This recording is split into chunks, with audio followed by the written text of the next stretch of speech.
1년이 365일이고 52개의 주로 이루어져 있습니다.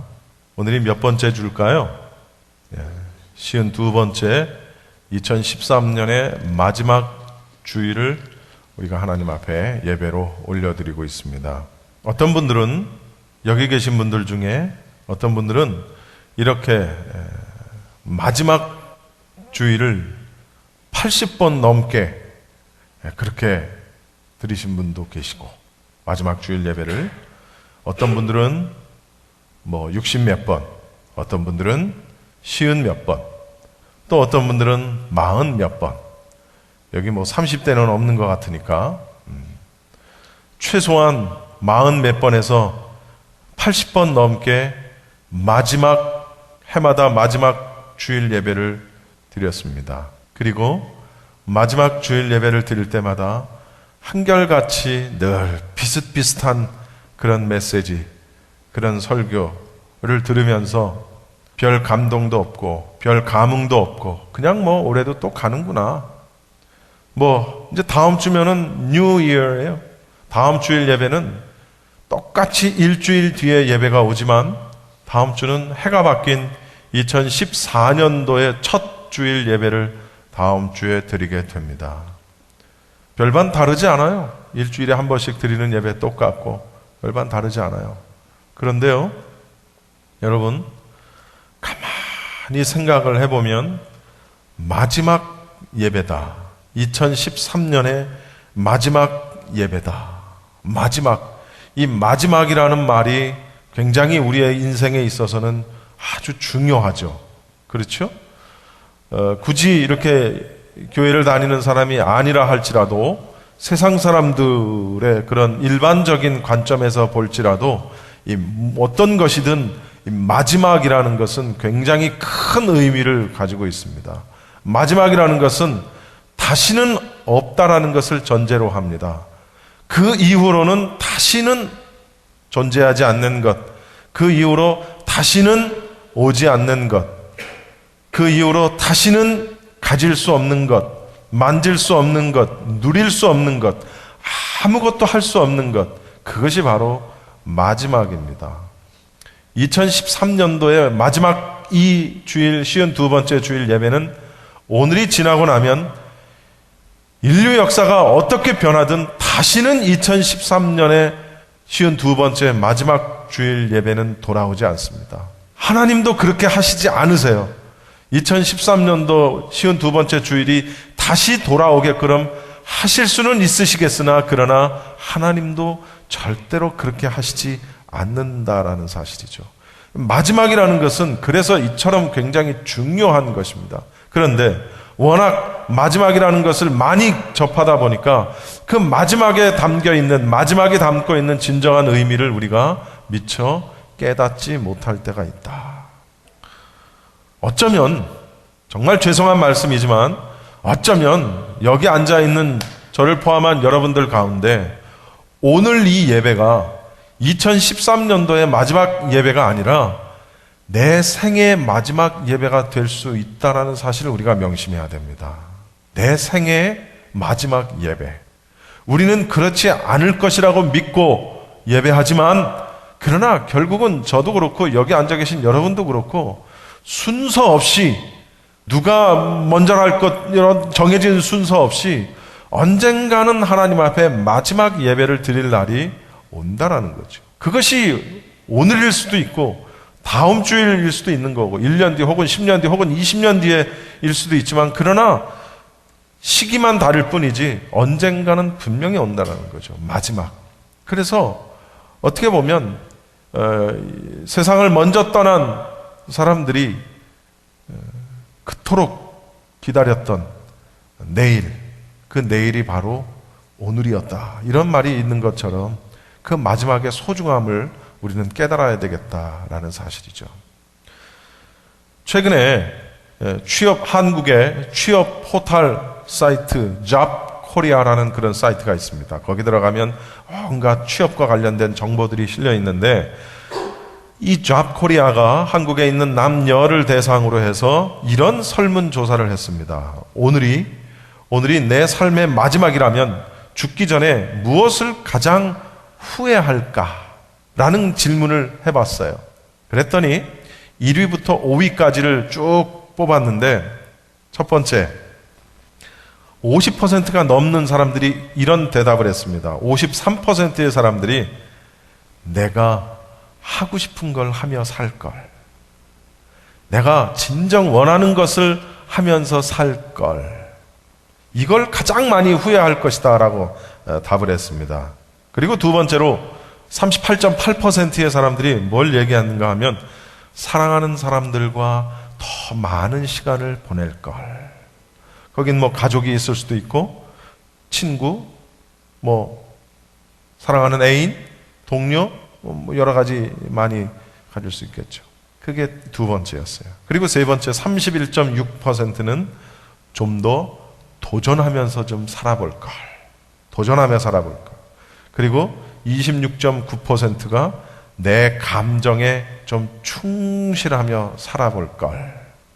그리고 마지막으로 11%는 일 좀 덜 할 걸. 이게 5위였어요. 사람들의 생각이라는 게 다 비슷비슷하니까 어쩌면은 저를 포함해 여기 앉아 계신 여러분도 거의 이 1위부터 5위 안에 들어가는 답을 아마 하지 않을까 하는 생각을 합니다. 그런데 올 초로 기억을 합니다만 호주에 한 호스피스 병동에서 일을 하는 한 간호사가 책 한 권을 썼습니다. 여러분 잘 알다시피 호스피스 병동은 이제 의학적으로 아무것도 할 수 없는 죽음을 기다리는, 임종을 기다리는 사람들이 모여 있는 곳이 호스피스 병동입니다. 거기서는 어떤 치료를 하는 것이 아니라 잘 죽을 수 있도록, well dying 할 수 있도록 도와주는 것이 호스피스 병동입니다. 이곳에서 수년 동안 간호사 일을 했던 한 간호사가 있습니다. 보니 웨어라는 이름의 이 간호사입니다. 이 간호사가 책 한 권을 썼는데 그 책 제목이 뭐냐면 임종할 때 환자들이 가장 후회하는 것 5가지. 아까 그거하고 비슷하죠? 죽음을 앞둔 환자들을 대상으로 수년 동안 간호사 일을 하면서 거기서 얻은 정보니까 아마 굉장히 정확한 정보가 되겠죠. 5가지를 써서 책을 썼습니다. 제가 방송에도 소개를 했던 그런 내용입니다만, 첫 번째, 남들이 나에게 기대하는 삶이 아닌 내 자신의 충실한 삶을 살 걸. 두 번째, 너무 열심히 일만 하지 말 걸.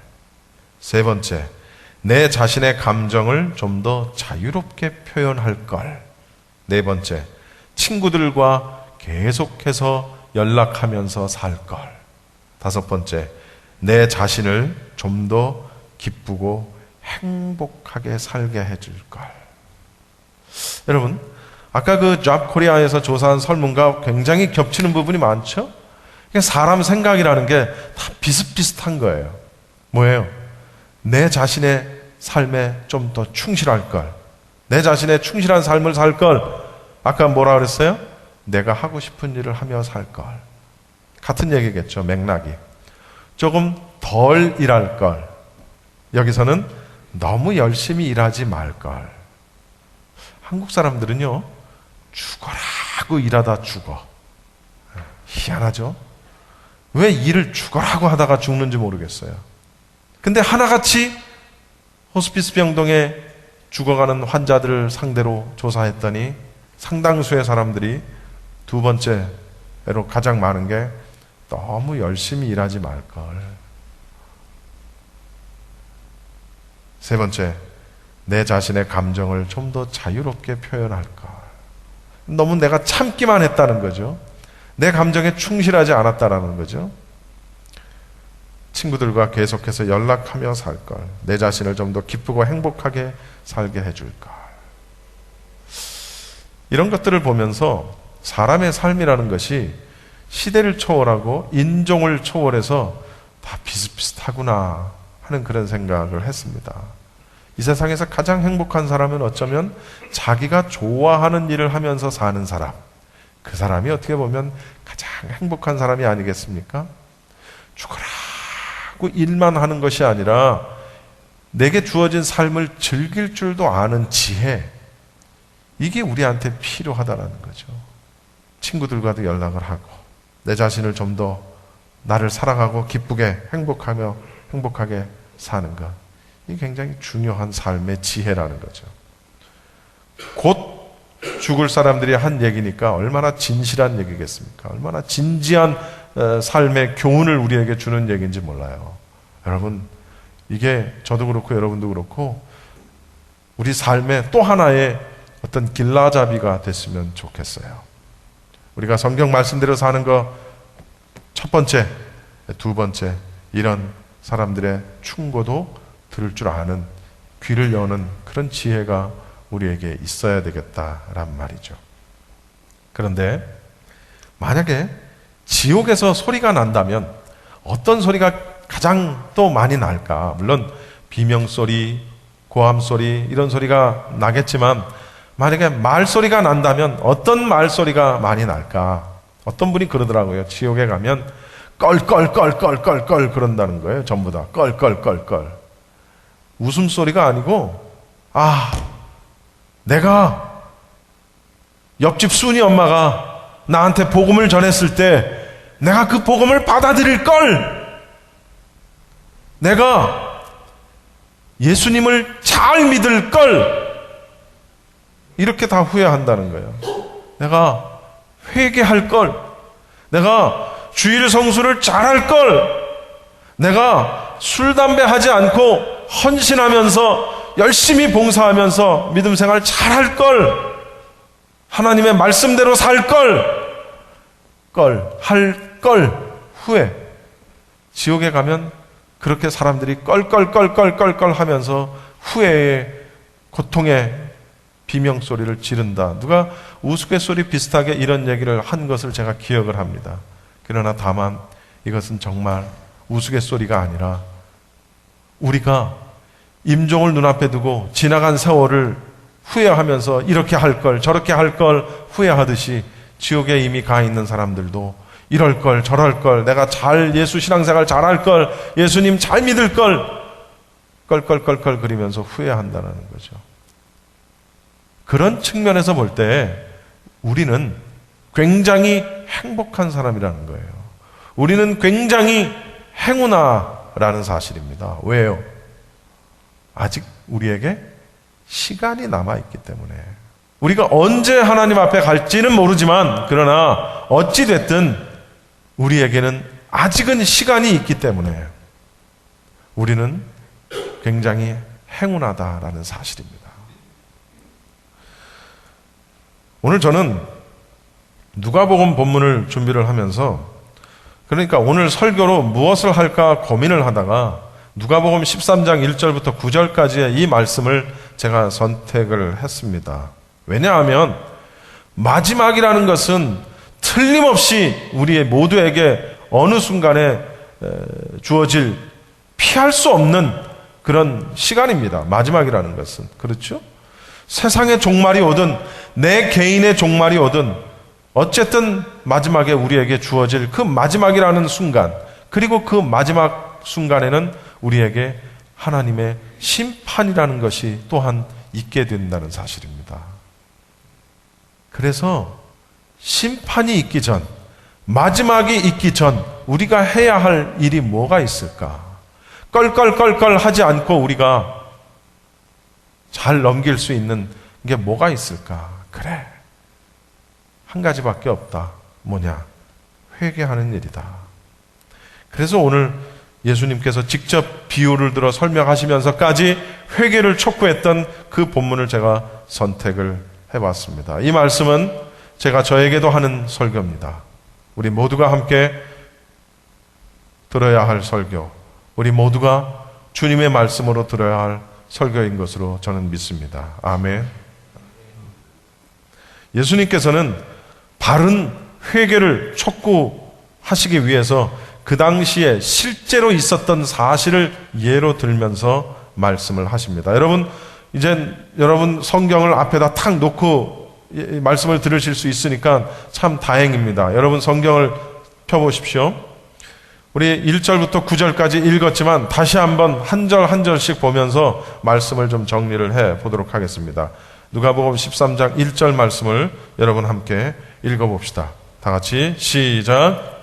그때 마침 두 사람이 와서 빌라도가 어떤 갈릴리 사람들의 피를 저희의 죄들의 일로 예수께 구하니. 그때 마침이라는 말로 말씀이 시작됩니다. 그때 마침 언제냐면 그 전 본문에서도 그렇고 예수님께서 종말에 대한 그런 말씀을 계속 하시면서 회개에 대해서 바로 그 직전에 언급을 하셨어요. 재판장과의 화해에 대한 말씀을 하시면서 이제 그 회개에 대한 부분을 언급을 하시는 그런 과정에 자, 빌라도가 어떤 갈릴리 사람들의 피를 제물에 섞은 일, 그 일을 예수님께 아뢰입니다. 이게 무슨 얘기냐면 갈릴리 사람들이 성전에서 제사를 드릴 때 빌라도에 의해서 살해당했다라는 것을 말하는 거예요. 물론 이 사건이 정확하게 어떤 사건인지를 우리가 알기는 쉽지는 않습니다. 그러나 어떤 사건이냐가 중요한 것이 아니라 의미가 중요한 것이죠. 아마도 이 사건은 그때 당시 예루살렘에 순례를 왔던 갈릴리 사람들이 성전에서 제물을 드리다가 빌라도의 명령을 받은 로마 군대에 의해서 살해된 사건이었을 것이다. 이렇게 지금 판단을 하는 겁니다. 왜냐하면 이때 당시 그 유대라는 이스라엘이 어디의 식민지였습니까?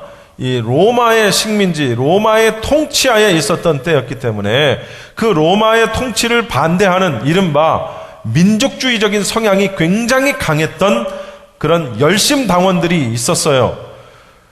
그 열심당원들은 그 유대, 이스라엘의 독립을 위해서 사람들이 많이 모이는 날, 많이 모이는 때, 많이 모이는 장소 이런 곳에 가서 자주 반란을 일으켰다라는 얘기입니다. 그래서 이것을 저지하기 위해서 로마 군인들이 탄압을 했던 일이 이때 당시에 비일비재했었다라는 사실이죠. 그래서 아마 그런 사건 가운데 하나였을 것이다 라고 지금 우리가 판단을 할 수 있는 겁니다. 그런데 이 사건을 예수님께 이제 한 두어 사람이 와서 예수님이 설교를 하고 계시는 중간에 끼어들면서 말을 한 겁니다. 물론 이 사람들이, 이 두어 사람이 왜 이 말을 예수님께 했는지에 대한 이유가 분명하게 명시되어 있지는 않습니다. 그러나 우리가 이 문맥상 판단할 수 있는 것은 무엇이냐면 아마도 이런 거죠. 이때 당시 이 유대 사람들은 어떤 재앙을 닥치면, 어떤 재앙에 직면을 하면 그 재앙이 죄에 대한 하나님의 심판이다. 무조건 죄에 대한 하나님의 심판이다 라고 생각을 하는 그런 문화적 배경을 안고 있었다라는 사실이에요.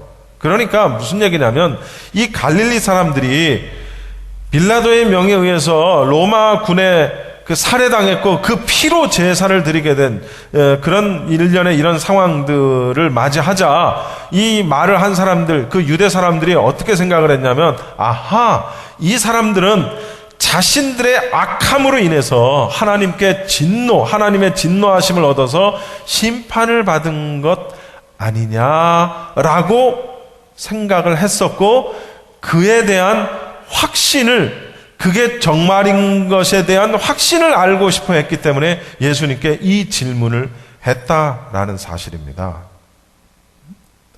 재앙을 당한 자가 죄를 많이 지어서 벌을 받은 것처럼 이렇게, 이걸 우리가 사자성어로 뭐라고 얘기하냐면 인과응보라고 합니다. 그렇죠? 그런데요, 여러분, 예수님께서 뭐라고 대답을 하시냐면 2절, 3절 한번 봅시다. 제가 2절 읽을 테니 여러분이 3절을 읽으십시오. 대답하여 이르시되 너희는 이 갈릴리 사람들이 이같이 해 받음으로 다른 모든 갈릴리 사람보다 죄가 더 있는 줄 아느냐? 너에게 이르노니 아니라 너희도 만일 회개치 아니하면 다 이와 같이 망하리라. 자, 여러분 절 보십시오. 유대인들은요, 말씀드린 대로 모든 재앙을 죄의 결과로 인한 형벌이라는 차원에서, 그런 관점에서 이해를 했다라는 사실입니다. 요한복음 9장 2절에도 보시면, 자, 여기 봅시다. 요한복음 9장 2절. 제자들이 물어 이르되 랍비여, 이 사람이 맹인으로 난 것이 누구의 죄로 인함이니까? 자기이니까 그의 부모이니까? 이게 뭐예요? 단지 앞을 보지 못하는 맹인으로 태어난 것조차도 누구의 죄 때문이라는 거예요. 이 사람들의 관점이에요. 생각이에요. 사고방식. 무조건 다쳤든 죽었든 어떻게 됐든 누구 죄 때문이냐? 자기 자신의 죄 때문이냐? 아니면 부모의 죄 때문이냐? 이렇게 묻죠. 예수님이 뭐라고 그러셨어요? 그 자신의 죄도 아니고 부모의 죄 때문도 아니다. 뭐 때문이라고요? 하나님이 당신의 일을 나타내시고자 함이니라 라고 대답을 해 주십니다. 또 있어요. 구약으로 가면 욥기 4장 7절에 보시면, 우리 함께 읽어볼까요? 시작. 생각하여 보라, 죄 없이 망한 자가 누구인가? 정직한 자의 끊어짐이 어디 있는가? 여러분, 욥이 고난을 당할 때 그 친구들이 와서 한 얘기입니다. 무슨 얘기예요? 생각해보라, 죄 없이 망한 자가 누구인가? 정직한 자의 끊어짐이 어디 있는가? 즉 무슨 얘기예요? 욥, 네가 죄가 많기 때문에 지금 이런 재앙을 받는 거야 라고 친구들이 책망을 합니다. 그런데 실제로 욥기를 보면 욥이 죄가 있었습니까? 죄 때문에 이렇게 됐어요? 아니잖아요. 그렇죠? 죄 때문에 이렇게 된 상황이 아니었다고요. 즉 다시 말하면 우리가 어떤 사고를 당하고 어떤 사건을 만나고 어떤 세상 사람들이 세상적인 관점에서 볼 때 어머나 아이쿠 어떡하지 하는 상황에 닥친다 할지라도 그것이 꼭 하나님의 어떤 그게 지은 죄에 대한 징벌이 아닐 수도 있다라는 사실을 항상 우리는 염두에 둬야 합니다. 그러니까 어떤 사람이 주일날 안 와가지고 다리가 부러지니까, 교회 안 오니까 다리가 부러지지 라고 함부로 말을 해서는 안 된다는 거예요. 그 사람을 정죄해서는 안 된다는 거예요. 갈릴리 사람들이 당한 재앙을 보고 사람들의 의도는 빌라도가 악하다라는 것을 말하고 싶은 것이 아니라, 또는 그 죽임을 당한 갈릴리 사람들이 불쌍하다라는 동정심을 일으키기 위해서, 동정심에 대한 어떤 출발에서 이 말씀을, 이런 예수님께 이런 말을 한 것이 아니라, 아까 말씀드린 대로 인과응보, 죄를 졌으니까 벌을 받았지, 이런 관점에서 모든 재앙은 바로 죄의 결과로 인한 형벌이다 라는 점을 예수님의 입을 통해서 확인받고 싶어 했다라는 얘기입니다. 그랬더니 예수님께서 뭐라고 말씀하셨어요? 따라합시다. 누구든지 죄를 짓고도 회개하지 않으면 멸망할 것이다. 한 방 먹은 거죠. 누구든지 죄를 짓지 않고도 회개하지 않으면 멸망할 것이다. 포인트는 회개. 그러면서 뭐라고 말씀하시냐면, 너희도 만일 회개하지 않으면 다 이와 같이 망하리라. 너희는 죄 없다고 생각하느냐? 그 사람들은 죄가 많아가지고 그렇게 죽었고, 그럼 너희들은 죄가 없다고 생각하느냐? 아니라는 거죠. 2절 말씀에 나와 있는 것처럼, 다른 모든 갈릴리 사람들보다 죄가 더 있는 줄 아느냐? 죽은 사람들이, 이 사람들이 죄가 많아서 죽은 줄 아느냐? 천만에. 만약에 누구든지 죄를 짓고도 회개하지 않으면 멸망할 거야. 너희도 만일 회개하지 아니하면 이처럼 멸망할 거라니까 라고 지금 예수님이 말씀을 하시는 거예요. 그러니까 빌라도에게 죽임을 당한 갈릴리 사람들을 보고 상대적으로 자기들에게는 죄가 없다라는 것을 과시하려고 했던 유대인들, 지금 종말에 대한 설교를 하시면서 회개할 것을 지금 막 설교를 하고 계시는 과정에 자기들은 마치 회개할 것이 없는, 죄가 없는 것인 양 의기양양했던, 과시했던 이 사람들에게 너희들도 마찬가지다라는 거죠. 너희들도 회개하지, 이 사람들이 너희들보다 죄가 많은 줄 아느냐? 천만에. 너희들도 회개하지 않으면 이렇게 죽을 것이야 라면서 회개할 것을 촉구하시는 그런 말씀이에요. 이 말씀을 하시고 난 다음에 이번에는 예수님께서 직접 어떤 사고 하나를 언급을 하십니다. 4절, 또 실로암에서 망대가 무너져 치어 죽은 18사람이 예루살렘에 거한 다른 모든 사람보다 죄가 더 있는 줄 아느냐? 여러분 저를 보십시오. 갈릴리 사람들이 로마 군인에 의해서 죽임을 당하고 그 피로 제사를 드린 이 사건은, 이 끔찍한 사건은 사람들에 의해서 저질러진 인위적인 사건이었어요. 그렇죠? 그렇죠? 로마 군인들의 칼에 의해서 인위적으로 일어난 사건이었다면, 지금 예수님이 언급하신 이건 사고지, 사고.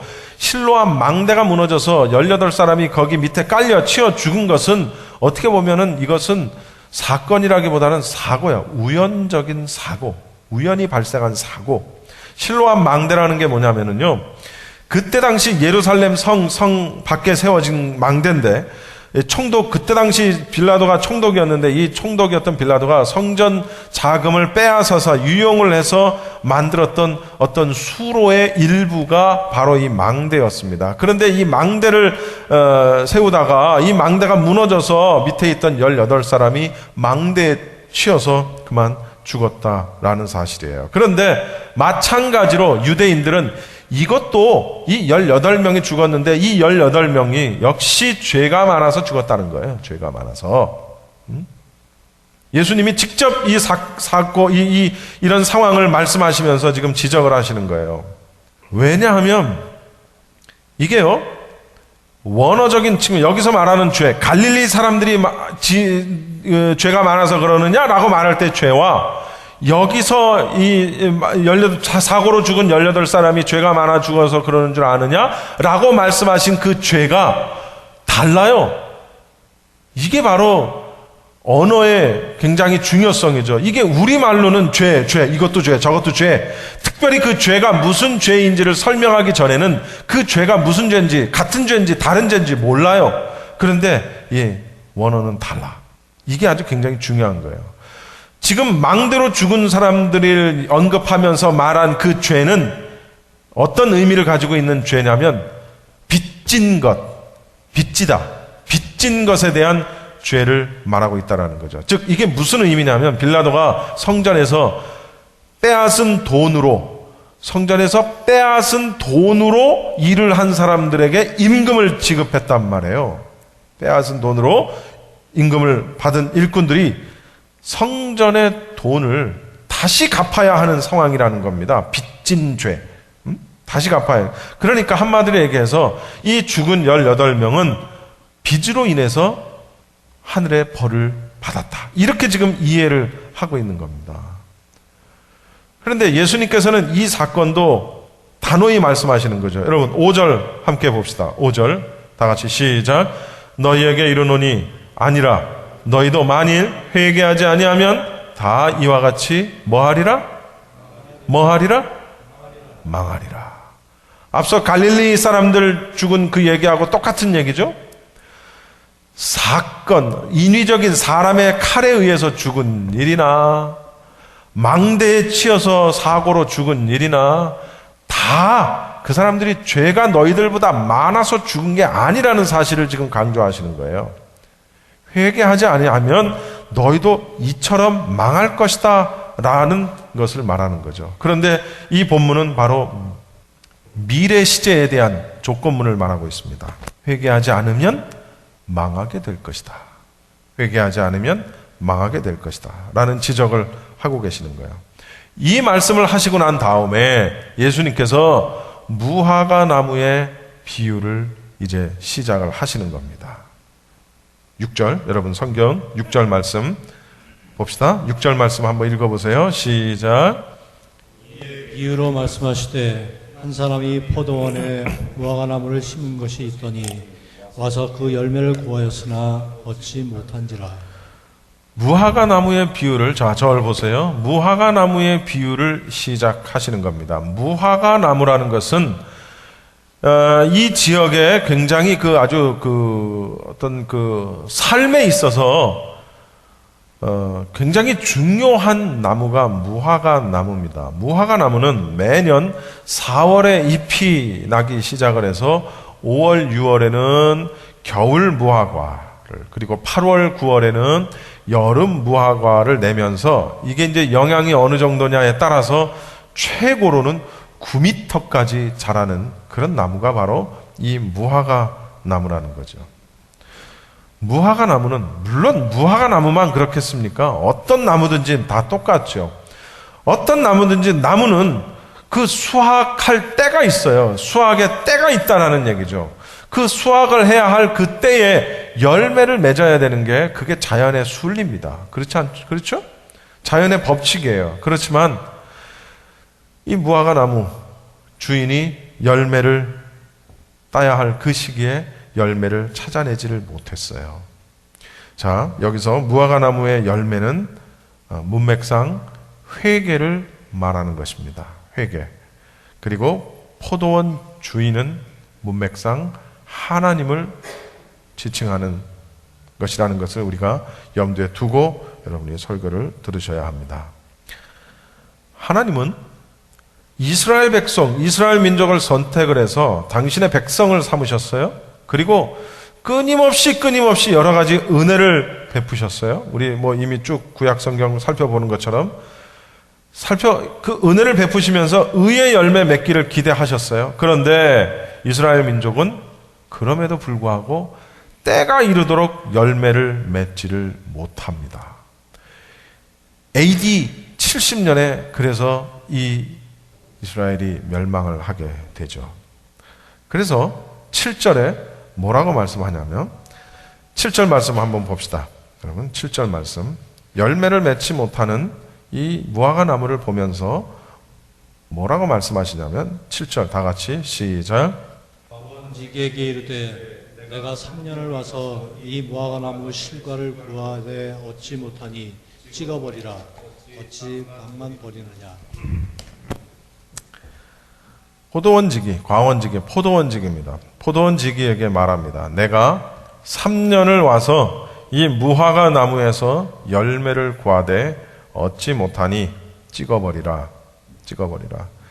포도원 주인은 3년이 지나도록 무화과 나무가 열매를 못 맺으니까 포도원지기한테 그 나무를 찍어버리라고 지시를 합니다. 3년이라는 것은 무화과 나무를 심은 지 3년이 지난 시점을 말하는 것이 아니라 정상적으로 과실을 맺을 수 있는 때로부터 3년이 지나도록 지금 이 무화과 나무가 열매를 못 맺고 있는 거예요. 그러면서 뭐라고 말씀하시냐면 땅만 버리게 하느냐, 이렇게 지금 지적을 하세요.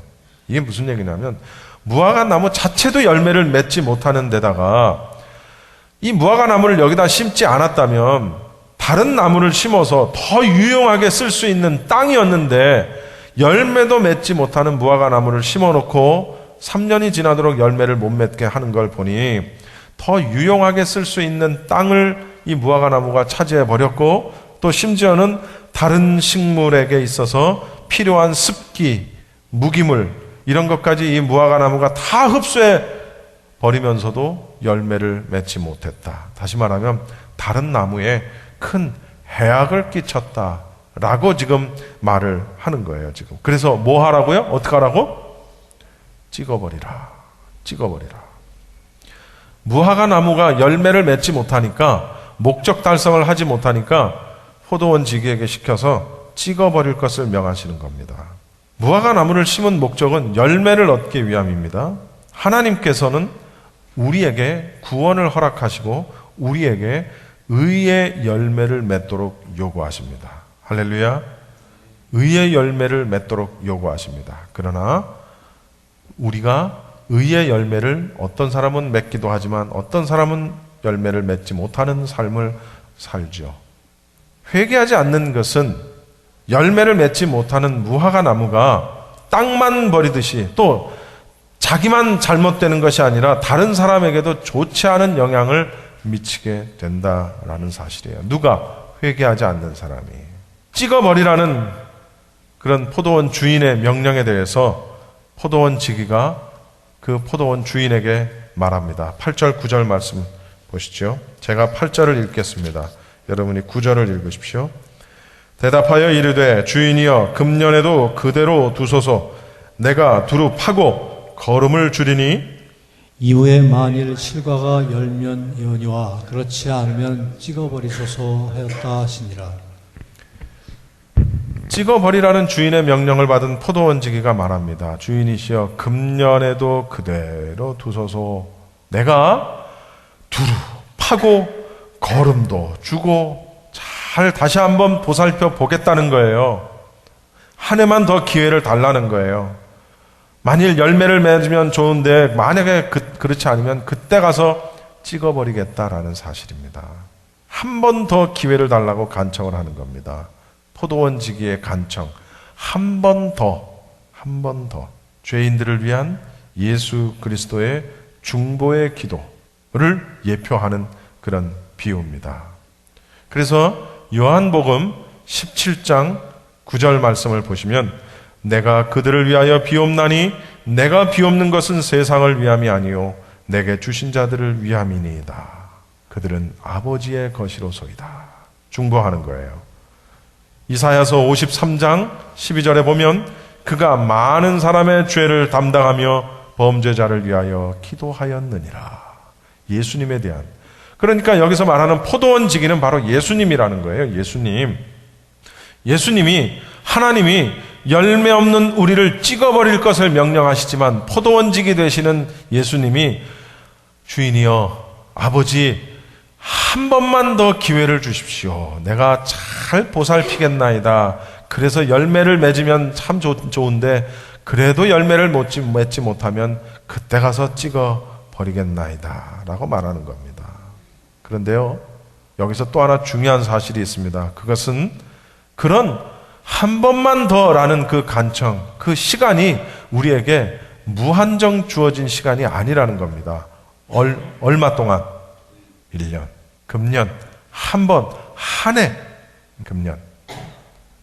2013년도가 며칠 남지 않았어요? 2013년 한 해 동안 여러분 회개의 열매를 맺으셨습니까? 자, 저를 보십시오. 2013년 한 해 동안 저를 포함해서 여러분 모두 회개의 열매를 맺으셨습니까? 이게 마지막이라는 거예요. 마지막. 이게 마지막이 이렇게 중요하다라는 거죠. 마지막 기회를 주었을 때 열매를 맺지 못하면 찍어버리겠다는 거예요. 2013년은 이제 갔어요. 이제 뭐 다 간 거나 마찬가지죠. 그런데 열매가 우리에게 없어요. 예수님이 말씀하시는 거예요. 한 번만 더 기회를 주십시오. 그게 2014년이라는 거죠. 2014년.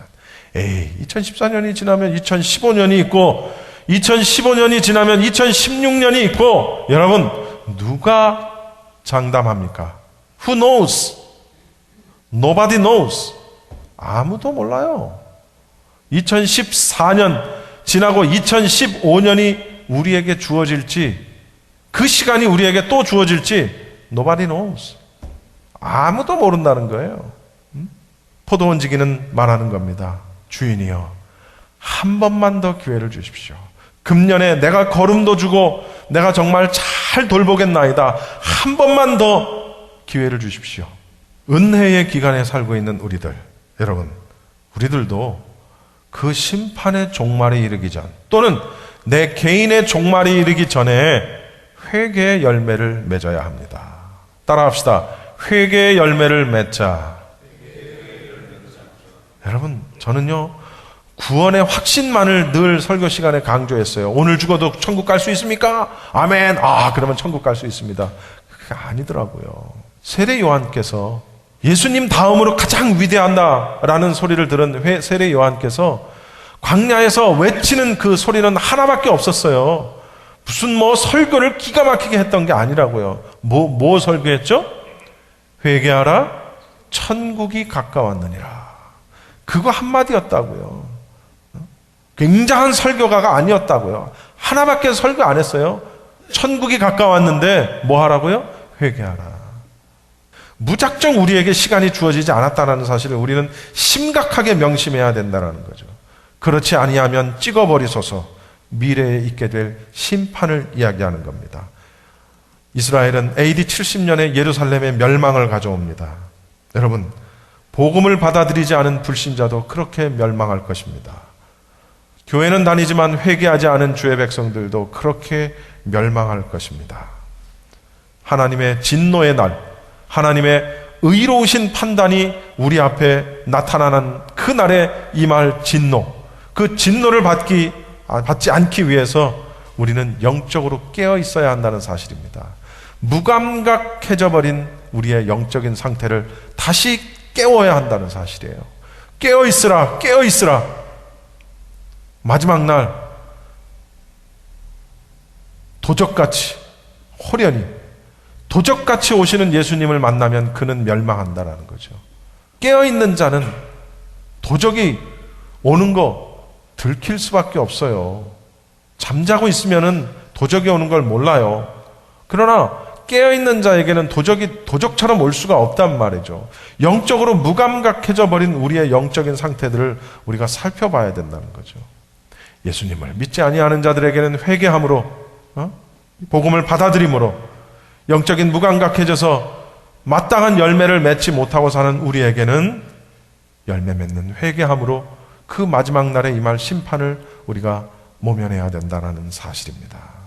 결론 부분은 전도서의 말씀을 읽으면서 말씀을 마치겠습니다. 전도서 12장 1절부터 7절까지의 말씀입니다. 요거 조금 깁니다마는 한 단어 한 단어, 한 말 한 말을 여러분이 무슨 말인지를 깨달으면서 읽어보시기 바랍니다. 시작. 너는 청년의 때에 너의 창조주를 기억하라. 다시 읽겠습니다. 다 같이 읽으십시오. 시작. 너는 청년의 때에 너의 창조주를 기억하라. 곧 곤고한 날이 이르기 전에 나는 아무 낙이 없다고 할 해들이 가깝기 전에 해와 빛과 달과 별들이 어둡기 전에 비 뒤에 구름이 다시 일어나기 전에 그리하라. 그런 날에는 집을 지키는 자들이 떨 것이며 힘 있는 자들이 구부러질 것이며 맷돌질하는 자들이 적음으로 그칠 것이며 창들로 내다보는 자가 어두워질 것이며 길거리 문들이 닫힐 것이며 맷돌 소리가 적어질 것이며 새의 소리로 말미암아 일어날 것이며 음악하는 여자들은 다 쇠하여질 것이며 또한 그런 자들은 높은 곳을 두려워할 것이며 길에서는 놀랄 것이며 살구나무가 꽃이 필 것이며 메뚜기도 짐이 될 것이며 정욕이 그치리니 이는 사람이 자기의 영원한 집으로 돌아가고 조문객들이 거리로 왕래하게 됨이니라. 은줄이 풀리고 금그릇이 깨지고 항아리가 샘 곁에서 깨지고 바퀴가 우물 위에서 깨지고 흙은 여전히 땅으로 돌아가고 영은 그것을 주신 하나님께로 돌아가기 전에 기억하라. 너는 청년의 때에 너의 창조주를 기억하라. 곤고한 날이 이르기 전에 기억하라. 아무 낙이 없다고 할 때가 가깝기 전에 기억하라. 영이 하나님께로 돌아가기 전에 기억하라.